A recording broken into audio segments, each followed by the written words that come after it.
Good evening, all. Despite my long-time work to improve housing and prevent homelessness, I am unable to support this proposal. In fact, I strongly oppose it.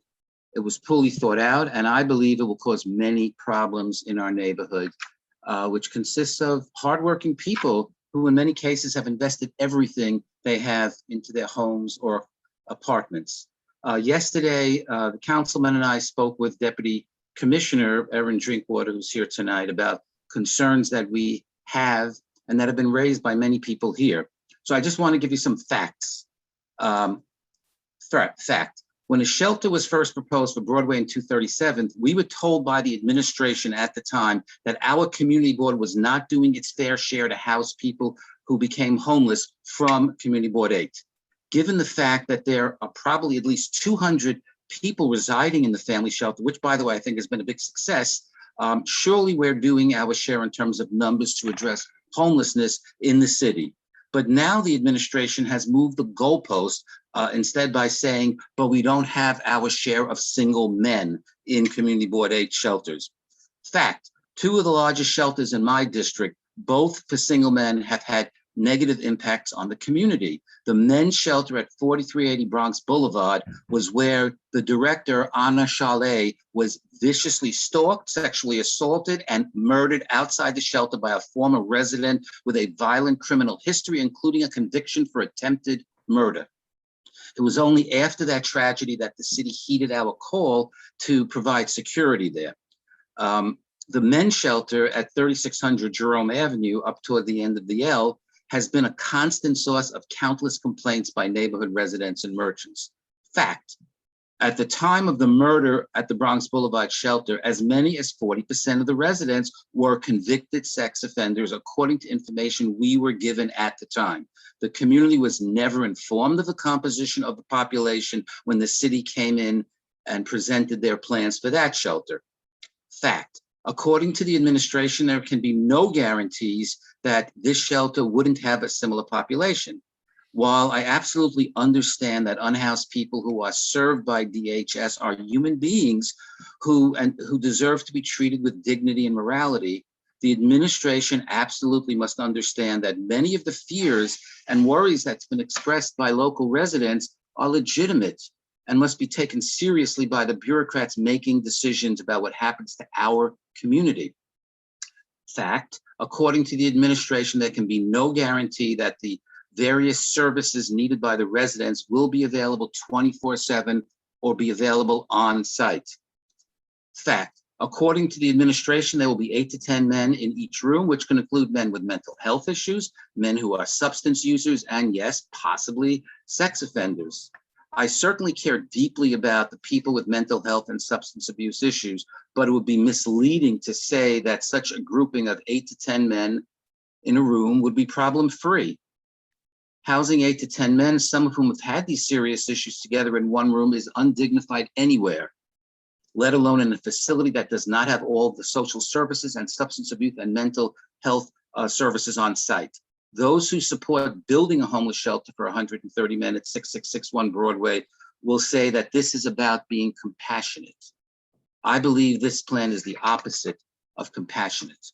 Fact, according to the administration, the cost of running the shelter is $137.74 per day per resident. Do the math, multiply by 365, multiply by 130. That means that the cost of running this shelter is $6.5 million a year. And that probably doesn't take into account other expenses, Medicaid, and so on. The CEO of AACPI receives an annual salary of well in excess of $500,000 a year.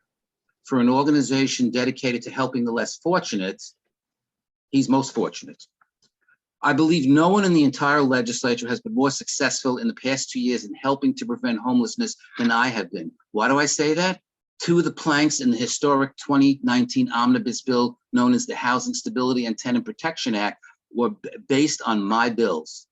The 2020 Tenant Safe Harbor Act that I authored in response to the COVID-19 pandemic was the main assembly sponsor of, was a reason why thousands of evictions were prevented. And I authored and was the main assembly sponsor of the eviction and foreclosure moratorium and 2 extensions that have been in effect for all of this year through January 15th of next year. There is no question that this legislation, which I wrote, prevented evictions of thousands, probably tens of thousands of people, and have prevented huge numbers of people from becoming homelessness.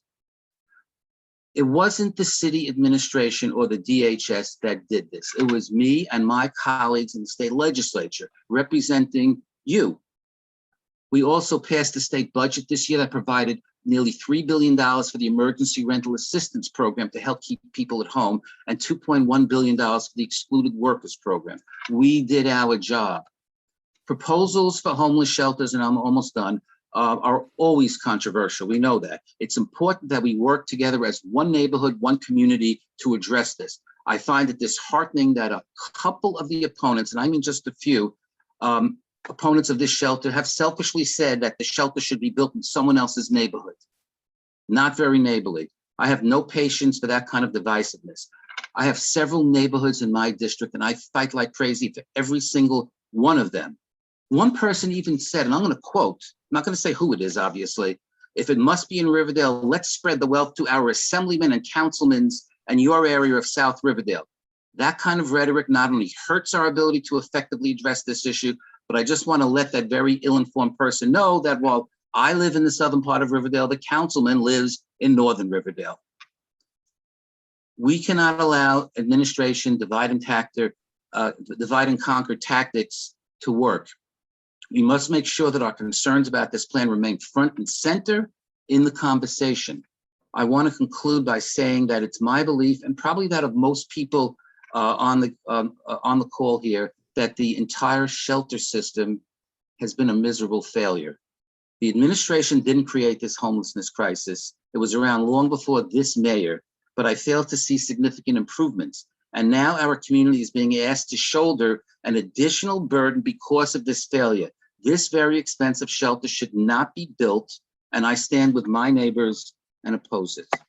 Thank you.